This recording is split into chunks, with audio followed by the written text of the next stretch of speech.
हम लोग चर्चा कर रहे थे मौलिक अधिकारों के विषय में। पिछले वीडियोस में हमने देखा मौलिक अधिकार के शब्द का अर्थ क्या होता है, मौलिक अधिकारों की उत्पत्ति कहाँ से हुई है और भारतीय संविधान में इसको किस तरीके से सम्मिलित किया गया है।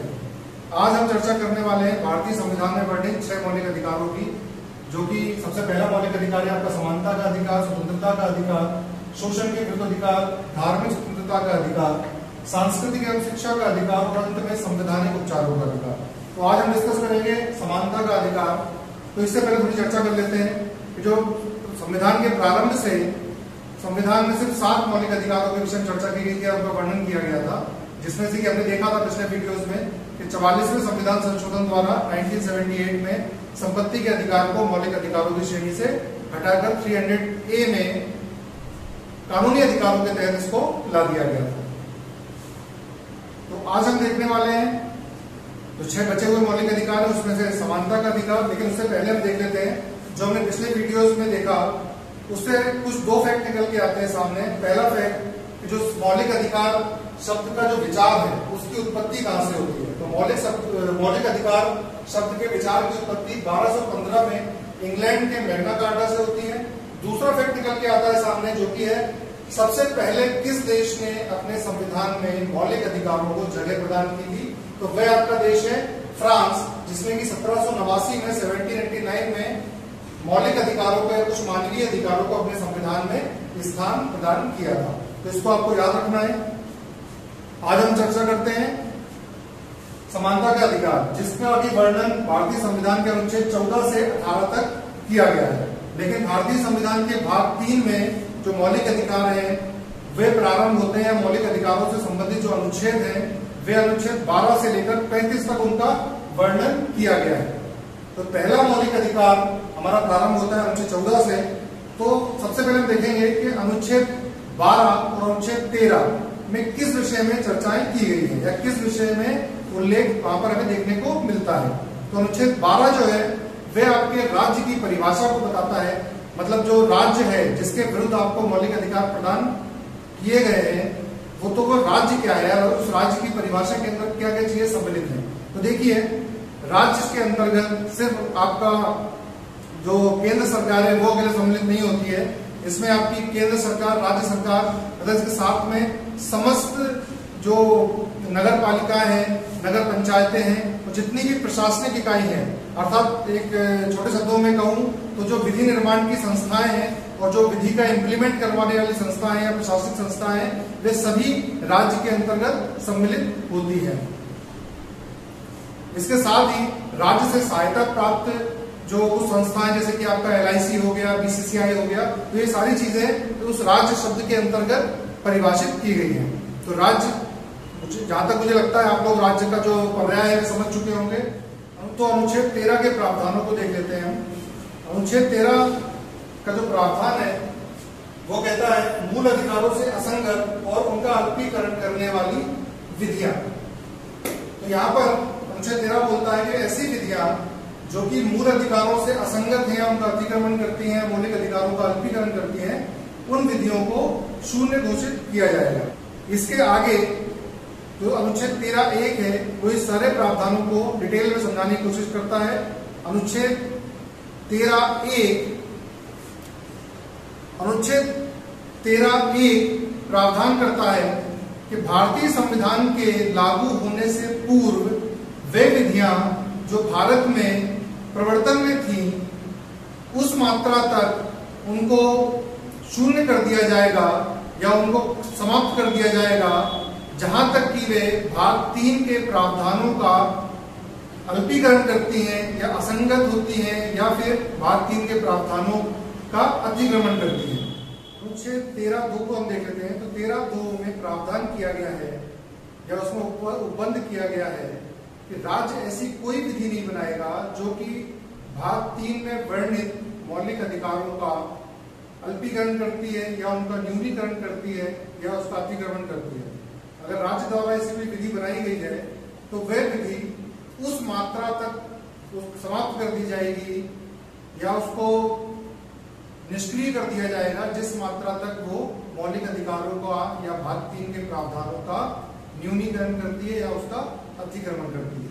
अनुच्छेद 13(2) में कई सारी ऐसी विधियों का वर्णन भी किया गया है जो मौलिक अधिकारों को प्रासंगिक या प्रैक्टिकल बनाने के लिए कई सारे सिद्धांतों का वर्णन करती है। वह न्यायिक पुनरावलोकन का सिद्धांत जो कि आपके अनुच्छेद 13 में ही वर्णित है, 13(1) और 13(2) के अंतर्गत, या 13(2) भी बोल सकते हैं इसको, पृथक्करण के सिद्धांत, आदित्यजन का सिद्धांत और आच्छादन का सिद्धांत। तो यहाँ पर समझ लेते हैं न्यायिक पुनरावलोकन का सिद्धांत क्या है।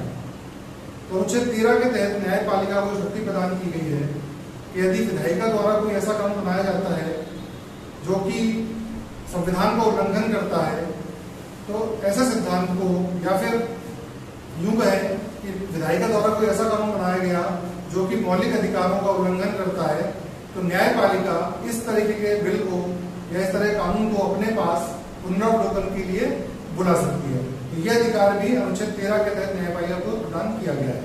अगला सिद्धांत है पृथक्करण का सिद्धांत। इसके तहत यदि कोई ऐसी विधि बनाई जाती है जिस विधि का कोई भाग मौलिक अधिकारों का अतिक्रमण करता है, तो उस विधि को पूर्ण रूप से निष्क्रिय न करते हुए सिर्फ उस विधि या उस कानून के उस भाग को निष्क्रिय किया जाएगा जो मौलिक अधिकारों के या जो मौलिक अधिकारों का अतिक्रमण करती है।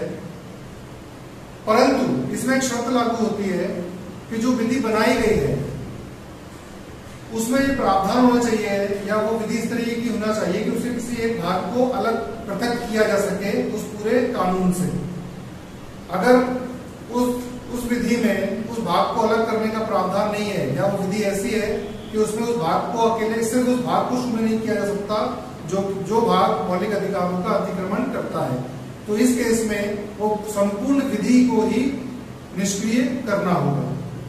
अगला सिद्धांत है आदित्यजन का सिद्धांत या डॉक्ट्रिन ऑफ वेबर। इसके तहत जो मौलिक अधिकार आपको जन्म से प्राप्त होते हैं उन्हें आप कोई व्यक्ति या आप स्वेच्छा से त्याग सकते हैं, परंतु ये सिद्धांत भारत में लागू नहीं होता है। ये यूएसए में, संयुक्त राज्य अमेरिका के नागरिकों को यह अधिकार प्रदान किया गया है कि वे अगर चाहें तो स्वेच्छा से अपने मौलिक अधिकारों का त्याग कर सकते हैं। अंतिम सिद्धांत है आपका आच्छादन का सिद्धांत। आच्छादन का सिद्धांत यह कहता है जब भारत में मौलिक अधिकारों को लागू किया गया तो उससे पूर्व जितनी भी ऐसी विधियां लागू थी भारत में जो कि मौलिक अधिकारों से असंगत थी, तो यहाँ पर वह विधियां निष्क्रिय नहीं होती हैं, मतलब वह विधियां समाप्त नहीं की जाती हैं बल्कि स्वतः ही निष्क्रिय हो जाती हैं और संपूर्ण उन विधियों के ऊपर संपूर्ण रूप से मौलिक अधिकार आच्छादित हो जाते हैं।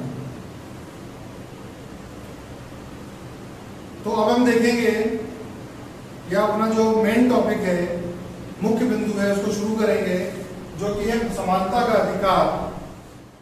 तो हमारे भारतीय संविधान में 6 तरीके की समानताओं के विषय में चर्चा की गई है, 6 मौलिक अधिकारों की चर्चा की गई है, जिसमें से पहला मौलिक अधिकार है समानता का अधिकार। समानता का अभिप्राय होता है कि राज्य प्रत्येक व्यक्ति को राजनीतिक, नागरिक, सामाजिक और आर्थिक समानताएं प्रदान करेगा। भारतीय संविधान में 5 अनुच्छेदों अर्थात अनुच्छेद 14 से 18 तक 5 तरह की समानताओं के विषय में वर्णन किया गया है। अनुच्छेद 14 में समानता के सामान्य नियम के विषय में चर्चा की गई है, जो कहता है राज्य व्यक्तियों के मध्य अतार्किक भेदभाव नहीं करेगा और कानून के समक्ष समता को लागू करेगा। अनुच्छेद 15 से लेकर 18 तक जिन नियमों की चर्चा की गई है या जो उदाहरण दिए गए हैं वे सभी अनुच्छेद 14 के नियमों का ही एग्जाम्पल है या उदाहरण है या उनको पुष्टि करते हैं। अनुच्छेद 14 जो विधि के समक्ष क्षमता की बात करता है, यह अधिकार विधि के समक्ष क्षमता सभी नागरिकों को अर्थात भारत के जो नागरिक हैं उन्हें भी और जो भारत के गैर नागरिक हैं उन्हें भी प्रदान किया गया है। अनुच्छेद 14 प्रावधान करता है कि भारत अपने राज्य क्षेत्र में किसी भी नागरिक के साथ विधि के समक्ष क्षमता और विधियों के समान संरक्षण से उसे वंचित नहीं कर सकता है। यहाँ पर या अनुच्छेद 14 में 2 तरीके के प्रावधान निकल कर आते हैं। इक्वल प्रोटेक्शन ऑफ लॉ की यहाँ पर बात की गई है पहली नज़र में तो ये दोनों ही शब्द एक समान नज़र आते हैं, परंतु वास्तविकता में इनका अर्थ अलग अलग है। विधि के समक्ष समता, इक्वलिटी बिफोर लॉ, इस पदावली को ब्रिटेन के संविधान से लिया गया है, क्योंकि ब्रिटेन में पहले राजतंत्र था। जब वहाँ पर कानून का शासन आया, कानून के शासन आने के पश्चात वहाँ विधि के समक्ष समता को लागू किया गया। इससे पूर्व राजा अपने कुछ विश्वास पात्र या अपने खास लोगों के लिए कुछ विधि में या कानून में कुछ छूटें प्रदान कर दिया करता था, जो कि तर्कसंगत नहीं था। तो हमारे संविधान में विधि के समक्ष समता को ब्रिटेन से लिया गया है, जिसके तहत सरकार या राज्य जो भी कानून बनाएगा वो सभी व्यक्तियों पर समान रूप से लागू होंगे, उसमें किसी भी तरह का कोई भेदभाव नहीं किया जाएगा। परंतु इसमें कुछ अपवाद भी देखने को मिलते हैं, जैसे कि राष्ट्रपति, उपराष्ट्रपति, इन्हें कुछ उन्मुक्तियां प्राप्त हैं। इसी के साथ अगर कोई पुलिस वाला व्यक्ति अपनी ड्यूटी के या अपने कर्तव्य के निर्वहन में कोई किसी की हत्या कर देता है, तो इस मामले में, अपनी ड्यूटी के निर्वहन के मामले में, वो इस विधि के समक्ष समता से उसे कुछ उन्मुक्तियां मिलती हैं, परंतु उसे ये सिद्ध करना होता है कि जो उसने कृत्य किया है वो अपने कर्तव्य के निर्वहन में ही किया है। इस तरीके से कुछ अपवाद भी यहाँ पर हमें देखने को मिलते हैं। अगला जो पदावली है वह है विधियों के समान संरक्षण, इक्वल प्रोटेक्शन ऑफ लॉ। इसमें, या फिर यूं कहें, ये पदावली हमारे संविधान में संयुक्त राज्य अमेरिका से ग्रहित की गई है या ली गई है, क्योंकि संयुक्त राज्य अमेरिका की तरह भारत में भी बहुत सारी सामाजिक, आर्थिक और सांस्कृतिक असमानताएं देखने को मिलती हैं।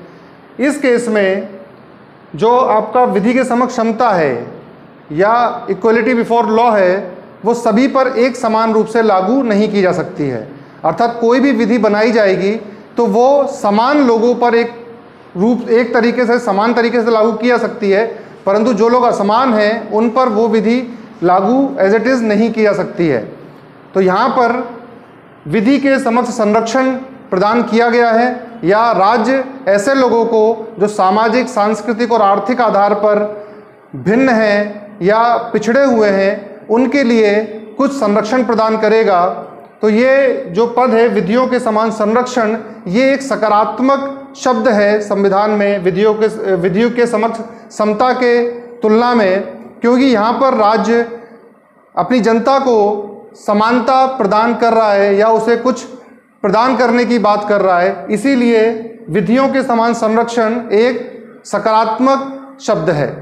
यहाँ पर यह उल्लेखनीय है कि समानता का अर्थ ये बिल्कुल भी नहीं है कि सभी व्यक्तियों को हर मामले में समान बना दिया जाए, बल्कि समानता का अर्थ ये है कि जो समान लोग हैं उनमें समानता का व्यवहार किया जाए, उनके साथ जन्म स्थान, धर्म, लिंग आदि के आधार पर कोई भी भेदभाव नहीं किया जाएगा। तो अब यहाँ पर हम बात कर लेते हैं अनुच्छेद 15 की, जो कि धर्म, मूलवंश, जन्म स्थान के आधार पर विभेद का प्रतिषेध करता है। पहला पॉइंट तो यह है कि अनुच्छेद 15 सिर्फ भारतीय नागरिकों को प्राप्त है, विदेशी नागरिकों को अनुच्छेद 15 प्राप्त नहीं है। ठीक है।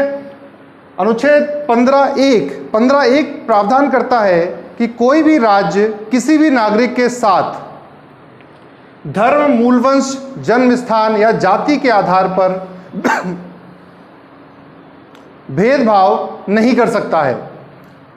यहां पर केवल शब्द का प्रयोग किया गया है। राज्य केवल धर्म, मूलवंश, जाति या जन्म स्थान के आधार पर किसी भी नागरिक के साथ भेदभाव नहीं कर सकता है। अर्थात मूल निवास के आधार पर भेदभाव किया जा सकता है, शैक्षणिक, शारीरिक, आयु के आधार पर भी राज्य भेदभाव कर सकता है। अनुच्छेद 15(2) प्रावधान करता है, देखिए अनुच्छेद 15(1) राज्य के विरुद्ध प्राप्त था, मतलब राज्य किसी भी नागरिक के साथ भेदभाव नहीं करेगा धर्म, मूलवंश, जाति, लिंग या जन्म स्थान के आधार पर। परंतु 15(2) ये नागरिक के विरुद्ध है, मतलब कोई भी नागरिक किसी अन्य नागरिक के साथ धर्म, मूलवंश, जाति, लिंग या जन्म स्थान के आधार पर किसी अन्य नागरिक को सामाजिक या सिनेमा घर, कुओं, मंदिरों, तालाबों या किसी भी अन्य सामाजिक स्थल पर जाने से नहीं रोक सकता है। तो अनुच्छेद 15(2) नागरिकों के विरुद्ध यह अधिकार प्राप्त है। अनुच्छेद 15(2) यह नागरिकों के विरुद्ध प्रदान किया गया है, मतलब कोई भी नागरिक किसी अन्य नागरिक के साथ जाति, धर्म, जन्म स्थान आदि के आधार पर कोई भेदभाव नहीं करेगा। अर्थात कोई नागरिक किसी अन्य नागरिक को धर्म, मूलवंश, जाति, जन्म स्थान के आधार पर किसी भी सार्वजनिक स्थल पर जाने से नहीं रोक सकता है। उसी 15(1) जो था ये राज्य के विरुद्ध प्रदान किया गया था और 15(2) नागरिकों के विरुद्ध प्रदान किया गया है। अब हम बात कर लेते हैं अनुच्छेद 15(3) के तहत राज्य स्त्रियों और बच्चों के संरक्षण के लिए विशेष कानून बना सकता है, क्योंकि ऐसा माना जाता है कि जो स्त्री और बच्चे होते हैं या बालक होते हैं, इनकी शारीरिक बनावट इस तरीके की होती है कि इनका शोषण आसानी से हो जाता है। इसीलिए राज्य स्त्रियों और बालकों के संरक्षण के लिए कानून बनाएगा।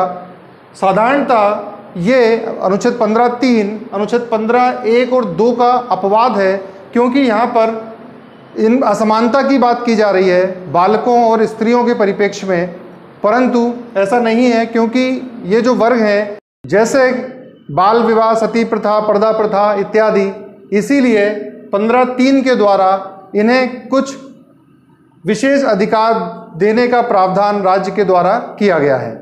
अनुच्छेद 15(4) ये कहता है कि ऐसे वर्ग जो सामाजिक, सांस्कृतिक और आर्थिक आधार पर पिछड़े हुए हैं या फिर अनुसूचित जाति, अनुसूचित जनजाति तथा अन्य पिछड़ा वर्ग के लोगों के लिए राज्य कुछ विशेष कानून बना सकता है, उन्हें कुछ छूट प्रदान कर सकता है या उनके उत्थान के लिए कोई विशेष नियम बना सकता है, जिसमें कि इन दोनों में ही 15(3) और 15(4) में ही उनके लिए पदों का आरक्षण, शैक्षणिक संस्थानों में पदों का आरक्षण दिया जाना, यहाँ तक कि विधानमंडल और लोकसभा में भी पदों के उनके लिए सीटें आरक्षित करने का प्रावधान अनुच्छेद 15(3) और 15(4) में किया गया है। 15(3) में महिलाओं और बालकों के संरक्षण की बात की गई है और 15(4) में जो सामाजिक, सांस्कृतिक और आर्थिक आधार पर पिछड़े हुए लोग हैं तथा अनुसूचित जाति और अनुसूचित जनजाति के लोग हैं, उनके संरक्षण के विषय में प्रावधान की बात की गई है।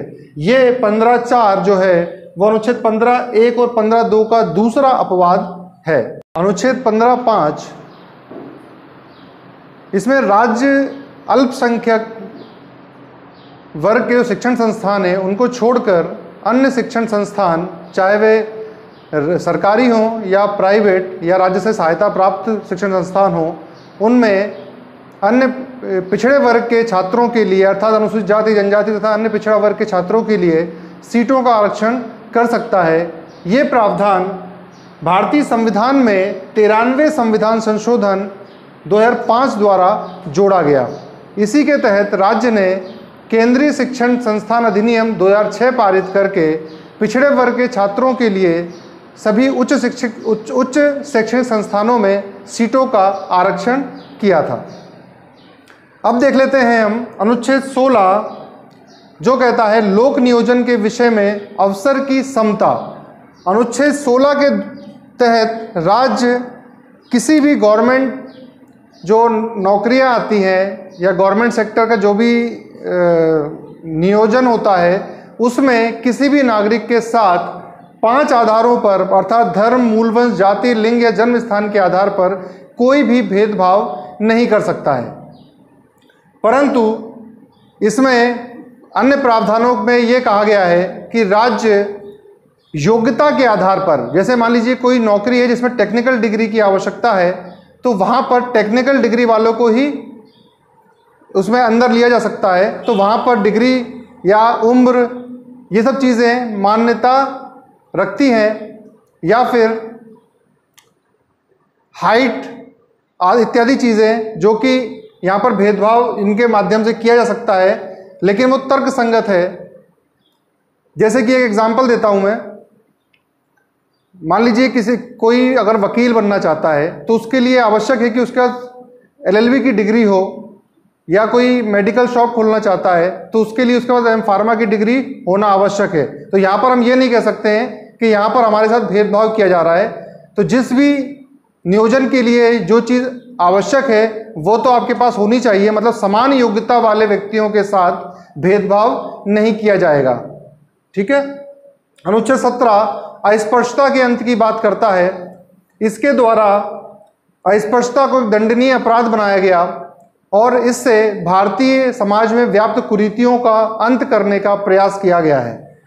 अनुच्छेद 18 उपाधियों के अंत की बात करता है, या इसमें यह कहा गया है कि भारतीय राज्य किसी भी भारतीय नागरिक को किसी भी तरीके की विदेश से या किसी भी तरीके की उपाधि को धारण करने से रोकता है। ठीक है। तो यहां पर हमने देखा समानता का अधिकार। अगला जो हमारा अधिकार होगा वो होगा स्वतंत्रता का अधिकार, जिसे हम अगले वीडियो में देखने वाले हैं। धन्यवाद।